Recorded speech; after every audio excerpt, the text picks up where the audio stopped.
একটা কাস্টমার আসছিল display change করার জন্য। তো এটা খোলার পরে এমন একটা জিনিস দেখাবো আপনাদেরকে, ঠিক বিশ্বাস করতে পারবেন। আসেন দেখ,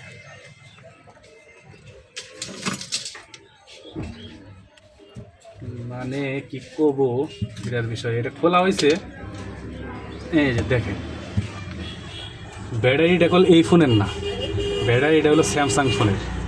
ফোনটা হলো রেডমি ফোনের ভিতরে স্যামসাংয়ের ব্যাটারি লাগানো। কিভাবে লাগাইছে সেটাও দেখাই দিচ্ছি। দেখেন একবারে চুদলিং পং করে দিয়েছে।